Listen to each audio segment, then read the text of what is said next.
खास तौर से बक्सर में, जो कि महर्षि विश्वामित्र की तपोस्थली है, भगवान राम की शिक्षा स्थली और कर्मस्थली है, भगवान वामन की जन्मस्थली है, ऐसे पुनित पावन पे गुरुकुल न होना ये हम लोगों के लिए दुर्भाग्य है। तो ये समझ लीजिए आंदोलन के लिए तैयार हैं लोग। यदि इस चीज को कथा कथित कुछ लोग हैं जो इसको अभी समझ नहीं रहे हैं, इसको हम समझा दे रहे हैं कि हमारे धार्मिक स्थलों पे यदि कोई भी मुर्गा मीट जो टाइम दिया है, डेडलाइन यदि नहीं किए लोग, तो उसके लिए उग्र आंदोलन होगा और हम लोग जबरदस्ती बंद करा देंगे। रामलला की प्राण प्रतिष्ठा का पहला वर्षगांठ, बक्सर में राम विश्वामित्र कॉरिडोर के साथ साथ गुरुकुल परंपरा की उठी मांग। अब खबर सुने विस्तार से। वर्षों के इंतजार के बाद 2024 सनातन प्रेमियों के लिए एक ऐतिहासिक साल साबित हुआ। 22 जनवरी 2024 को अयोध्या के राम मंदिर में रामलला की प्राण प्रतिष्ठा हुई थी, जो एक ऐतिहासिक पल था।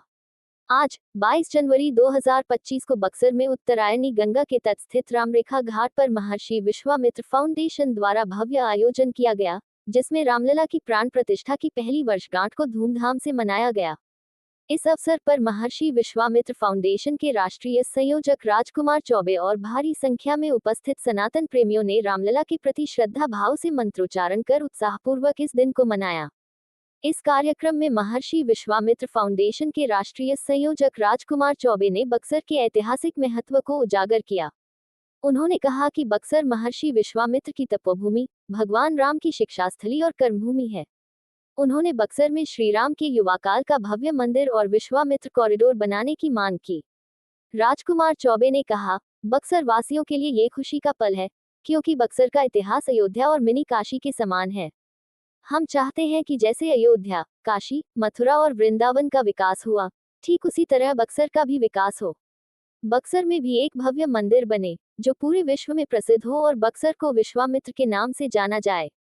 कार्यक्रम में मौजूद रंगनाथ द्विवेदी ने भगवान वामन की जन्मस्थली और महर्षि विश्वामित्र की तपोभूमि के महत्व पर चर्चा करते हुए कहा, ये स्थान राम की शिक्षास्थली और कर्मभूमि है, जहां भगवान वामन का अवतार हुआ है। यहाँ गुरुकुल का न होना दुखद है। उन्होंने सिद्ध आश्रम के विषय में भी कई महत्वपूर्ण बातें साझा की और सरकार पर वेद पाठशाला को लेकर सवाल खड़ा किया। ये स्थान ऐतिहासिक दृष्टि से अत्यंत महत्वपूर्ण है। यहाँ एक गुरुकुल होना चाहिए ताकि आने वाली पीढ़ियां इस धरोहर से जुड़ी शिक्षा प्राप्त कर सकें। बक्सर में राम और विश्वामित्र की भूमि को सम्मानित करने के लिए हमें भव्य मंदिर और कॉरिडोर बनाने की आवश्यकता है। इसके माध्यम से बक्सर को विश्व स्तर पर पहचान दिलाने में मदद मिलेगी। हालांकि प्रशासनिक और राजनेताओं द्वारा अभी तक विश्वामित्र मुनि की पहचान से जाने वाले बक्सर में धन का एक मूर्ति स्थापित नहीं हुआ था। हालांकि एमवी हाई स्कूल के प्रांगण में बुधवार को विश्वामित्र मुनि की मूर्ति स्थापित कर दी गई है। जो आप देख रहे हैं यह तस्वीर, यह विश्वामित्र मुनि का है, जिन्होंने मर्यादा पुरुषोत्तम राम की पहचान इन्होंने ही दिलाई, जो राम शिक्षा ग्रहण के दौरान ही तड़का, सुबाहु मारिच जैसे राक्षसों का वध किया। बक्सर में राम ने अहिल्या का उद्धार किया था। ताड़का राक्षसी का वध के बाद पाप से मुक्ति पाने के लिए मर्यादा पुरुषोत्तम राम ने 5 अलग अलग जगह पर अलग अलग व्यंजन पकवान बनाकर पंचकोशी यात्रा की, जिसे आज भी बक्सर में लोगों ने जीवंत किया है। इसे धूमधाम से मनाई जाती है। आपकी समस्याओं से जुड़ी या अन्य मुद्दों पर आपके आसपास की खबरों को हम जितना संभव है हम दिखाने का एक छोटा सा प्रयास हम कर रहे हैं। खबर पसंद आए तो एक लाइक, कमेंट एवं सब्सक्राइब भी कर सकते हैं। भगवान राम का जो है आज प्राण प्रतिष्ठा दिवस था, आज हम लोग उसको मना रहे हैं और इसके माध्यम से ये संदेश देना चाहते हैं कि बक्सर में भी इसी तरह का भव्य मंदिर का निर्माण करेंगे और ये हम संकल्प लेते हैं कि जब तक ये मंदिर का निर्माण नहीं कराएंगे तब तक हम चैन से नहीं बैठेंगे। ये यहाँ भी भव्य मंदिर बनाएंगे और महर्षि विश्वामित्र कॉरिडोर भी बनाएंगे। राजकुमार चौबे, महर्षि विश्वामित्र सेना के राष्ट्रीय संयोजक हैं। ऐसे भी बहुत पौराणिक जगह है बक्सर का। भगवान सीधा अयोध्या से श्री भगवान राम का नाता जुड़ा हुआ है और ये बहुत पौराणिक जो है, ये हमारा बक्सर का इतिहास रहा है। भगवान का महर्षि विश्वामित्र की तपोभूमि में भगवान श्री राम का कर्म भूमि भी रहा है और यहाँ हमारा यही मांग है कि यहाँ भी जो है भव्य जो है भगवान श्री राम की मंदिर बने और युवा काल के भव्य मंदिर बने और विश्वामित्र कॉरिडोर की मांग करते हैं हम। यहाँ महर्षि विश्वामित्र कॉरिडोर भी बने और भव्य मंदिर बने। यहाँ हमारे बक्सर वासी के लिए बहुत बड़ा खुशी का पल है और ऐसा क्षण है कि मतलब कि अभी इसके गौरव जो है ना, अभी इसकी व्याख्या करना मुश्किल मुमकिन है। काफी वर्षों बाद सनातन प्रेमियों का हाँ, सनातन प्रेमियों के लिए तो बहुत बड़ा उत्साह का विषय है। बक्सर जो है सनातनियों के लिए ही माना जाता है और बक्सर का इतिहास अयोध्या और मिनी काशी से लगभग का है, उस समय का है बक्सर का इतिहास। हम चाहते हैं कि बक्सर का भी उसी तरह का विकास हो जिस तरह से अयोध्या का हुआ है, जिस तरह से काशी का हुआ है, जिस तरह से वृंदावन का हुआ है, मथुरा का हुआ है। हमारा यही संकल्प है कि बक्सर भी उसी तरह से भव्य मंदिर बने और बक्सर जिस चीज़ के लिए जाना जाता है पूरे विश्व में जाना जाए और उसका धरोहर को हम उसको कोशिश कर रहे हैं नया आयाम देने के लिए। हमें अभी कोई लाभ नहीं मिलता है, परंतु हम सभी सनातनियों का ये परम धर्म अपितु कर्तव्य है कि वेद वेदांग ज्योतिष उपनिषदों का रक्षा करें। हमारा एक संकल्प है कि धर्म संस्कृति वेद व्याकरण ज्योतिष हेतु प्रतिबद्ध हैं। वेद से सनातनी वंचित न हो, संस्थान सदा कटिबद्ध है।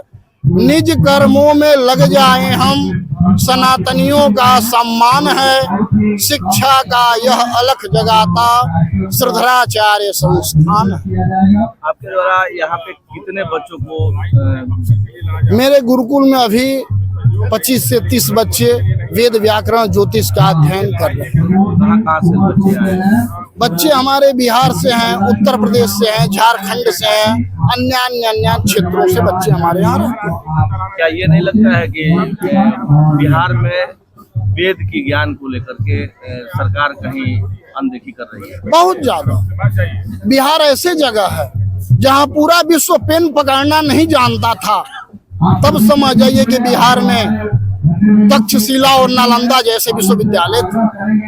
जब पूरा विश्व पेन पकड़ना नहीं जानता था, तब हमारे भारत में तकरीबन 2 लाख गुरुकुल हुआ करते थे, जहां समस्त वेद और उपनिषदों को लिख करके हम लोग रख दिए। ऐसे महान भारतवर्ष में और खास तौर से बिहार राज्य में गुरुकुल न होना ये हम लोगों के लिए दुर्भाग्य की बात।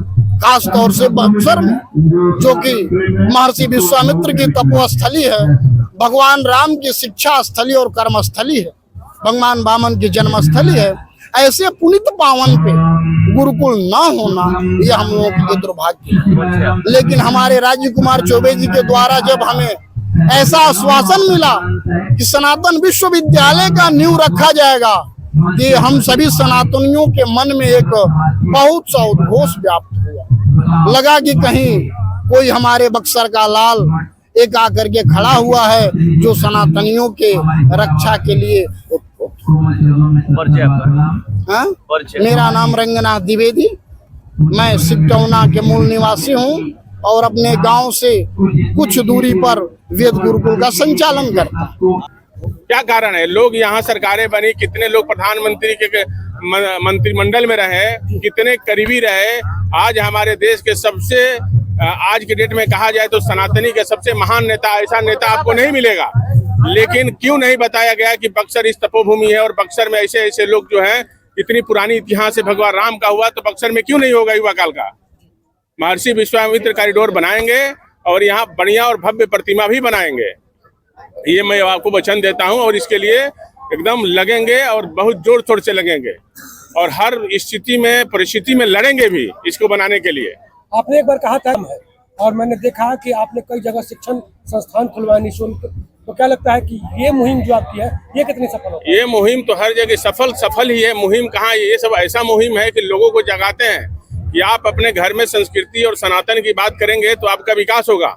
लोग भटक रहे हैं और हम चाहते हैं कि ऐसे लोगों को, जो लड़के आज के डेट में कूड़ा और गरीबी से पढ़ नहीं पाते हैं, उनको शिक्षा देना चाहते हैं। हम उनको अपना संस्कार सिखाना चाहते हैं। हम अपने सनातन संस्कृति की बात करते हैं, जो हमारा पुराना इतिहास है उसकी बात करने हम आए हैं। उससे हमारा बच्चों में विकास होता है। सनातन विश्वविद्यालय खोलने की बात आपने कही। हाँ, बस एकदम खोल रहे हैं, उसकी लगे हुए हैं उसमें और खोल भी रहे हैं और बहुत जोर शोर से उसमें लगे हुए हैं। जो कहें उसमें हम लगेंगे और करेंगे भी और दिखाएंगे। संकल्प लिया गया कि यहाँ भव्य युवा काल का जो है भगवान राम का मंदिर बनेगा और विश्वामित्र कॉरिडोर बनेगा और जितने हमारे पौराणिक है, जिसमें जैसे पंचकोशी हो गया, जो मंदिरें हमारे इतिहास में दर्ज है जिसको दिखाया नहीं गया, बताया नहीं गया। देखिए महर्षि च्यवन ऋषि जो इतने महान, वामन अवतार, जहाँ वामन अवतार हुआ, मुख्य रूप से उनको जेल में कैद करके यहाँ के लोग रखे हुए हैं। वामन अवतार तो पूरा हिंदुस्तान में सनातन में लोग जानते हैं कि वामन अवतार हुआ, लेकिन वामन अवतार कहाँ हुआ इसके बारे में कोई जानता है? वामन अवतार बक्सर में हुआ। लेकिन कौन जानता है इसमें, ये हर आदमी की ये भूमिका है, आप लोगों की भी भूमिका है ये कि अपने बक्सर के लिए लड़िए। राजकुमार चौबे अकेले नहीं लड़ सकते हैं, ये आपको लड़ना पड़ेगा। ये हम स्वाभिमान इसलिए जगा रहे हैं कि हर बक्सर वासी का ये स्वाभिमान की बात है, ये लड़ना चाहिए।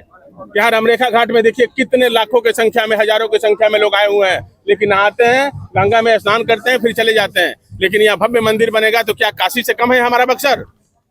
क्या हमारा काशी से बक्सर कम है? आप हमको बताइए। लेकिन ये हमारे लिए कितना बड़ा है कि हम बक्सर वासी जो है एक झंडे के नीचे घुस जाते हैं। हम किसी झंडे का गुलाम नहीं है, ये जान लीजिएगा। बक्सर वासी अपने सनातन और संस्कृति की रक्षा करने के लिए खड़ा हो गया है। जब तक इसका रक्षा नहीं करेगा किसी के बरगालने में बक्सर के लोग नहीं आएंगे। क्या कोई कहानी बताएगा जी? क्या कहानी बनाएगा? क्या नेतृत्व है यहाँ का? शर्म आती है हमको कहने पे। आज हम इसलिए अग्रेसिव होकर बोल रहे हैं कि हमको हर बक्सर वासी के लिए दर्द है। मुझे एक विश्वविद्यालय नहीं है, एक एम्स नहीं है। सबसे बड़ा हिंदुस्तान का टूरिज्म सेंटर बन सकता है बक्सर। पर्यटन के दृष्टिकोण से देखिए तो बक्सर सबसे बड़ा है, काशी से कम है बक्सर। उत्तरायणी नदी जो है केवल काशी और बक्सर में ही उनकी धारा है, उसके बावजूद भी हमारा बक्सर क्यों पिछड़ा हुआ है? इतना बड़ा इतिहास है, 11 साल भगवान राम रहे हैं यहाँ पे, तपस्या किए हैं। आप देखिए रामेश्वर हम किस लिए जाते हैं? हम लोग रामेश्वर हम किस लिए जाते हैं? इसलिए कि भगवान वहां गए और रामेश्वरम का स्थापना किए, तो हम लोग वहां दर्शन करने जाते हैं। वहां से चित्रकूट गए, चित्रकूट हम जाते हैं वहां दर्शन करने के लिए। भगवान वहां समय रहे, जहाँ युवा काल में भगवान ने शिक्षा दिया, 11 साल रहे। और महर्षि विश्वामित्र का इतिहास इतना बड़ा है कि जिसके लिए भगवान ब्रह्म ऋषि थे, उन्होंने अलग ब्रह्मांड का निर्माण करने की क्षमता रखते थे, और उनको जो है इस तरह से रखा गया। क्या कारण है इसका? तो ये समझ लीजिए आंदोलन के लिए तैयार रहे लोग। यदि इस चीज को कथा कथित कुछ लोग हैं जो इसको अभी समझ नहीं रहे हैं, इसको हम समझा दे रहे हैं कि हमारे धार्मिक स्थलों पे यदि कोई भी मुर्गा मीट जो टाइम दिया है, डेडलाइन यदि नहीं किए लोग, तो उसके लिए उग्र आंदोलन होगा और हम लोग जबरदस्ती बंद करा देंगे। अब क्या करें यार, गौरव लौटाने के लिए ही बात शुरू से करें। इसको जब तक लौटाएंगे नहीं चैन से नहीं बैठेंगे, एकदम लौटाएंगे। इसका कोई इतिहास नहीं है। बक्सर का इतिहास त्रेता युग से है इतिहास, और इसके बावजूद भी बक्सर का देखिए क्या हाल है, घाटों का क्या हाल है, इस शहरों का क्या हाल है। राजनेता थोड़े हैं कि हमारे साथ राजनेता कोई आएगा? राजनेता है हम कि राजनेता कोई आएगा? हम सन्यासी साधु के साथ संगम है, बिहार का आम जनता है मेरे साथ, उसकी लड़ाई लड़ रहे हैं। हमारे साथ सनातन राजनेता क्या करेगा यहाँ पे आके हमारे साथ? क्या करेगा राजनेता यहाँ? वेद की पढ़ाई के लिए आपने क्या शुरुआत किया है? वेद के लिए पढ़ाई करने के लिए हमने अभी कुछ जो है संस्थाओं के साथ जुड़े हुए हैं, उनको ले रहे हैं और उसको पढ़ा रहे हैं। और यही नहीं, वेद पढ़ाने के लिए हर गांव के जितने बच्चे हैं सबको वेद पढ़ाने का संकल्प लिए हैं, और सबको पढ़ाएंगे। जिसको नहीं पढ़ने उसको ले जाकर वहाँ पढ़ाएंगे, उसको रखने का भी, रहने का भी, पढ़ाने का भी, हॉस्टल का सारी सुविधा देंगे। शुरुआत कर दिए हैं हम। सरकार के तरफ से अभी तक संस्कृत को लेकर के कोई पहल बक्सर में? आपको लगता है कि सरकार आपको, आप जो सवाल पूछ रहे हैं हमसे, क्या आपको लगता है कि सरकार संस्कृत विद्यालय खोलने के लिए आपको आ जाएगी? आप यहाँ का आंदोलन करने के लिए जो बात करते हैं हम लोग, यहाँ इतना बड़ा पुरातन संस्कृति है, इसके लिए तो कोई उठा के कोई बात ही नहीं करता है। आप लोग लगेंगे, कुछ करेंगे तब ना कुछ सरकार सुनेगी। सरकार ऐसे कहाँ सुनती है? सरकार तो किस चीजों में उलझी हुई है। हमारे खबरों के प्रायोजक हैं शहर बक्सर में खुला है पंकज ट्रेलर, जहां आपके मन मुताबिक कपड़े मिलते हैं। सबसे बड़ी बात यह है कि यहाँ पर आपके मन मुताबिक कपड़े की सिलाई भी होती है। यही नहीं, महिलाओं के लिए साड़ी एवं सूट भी उपलब्ध है। अच्छे कारीगरों के द्वारा खुद निर्मित किए गए सूट के लिए पंकज ट्रेलर को एक बार जरूर मौका दें। पता है अम्बेंस्टर होटल के सामने।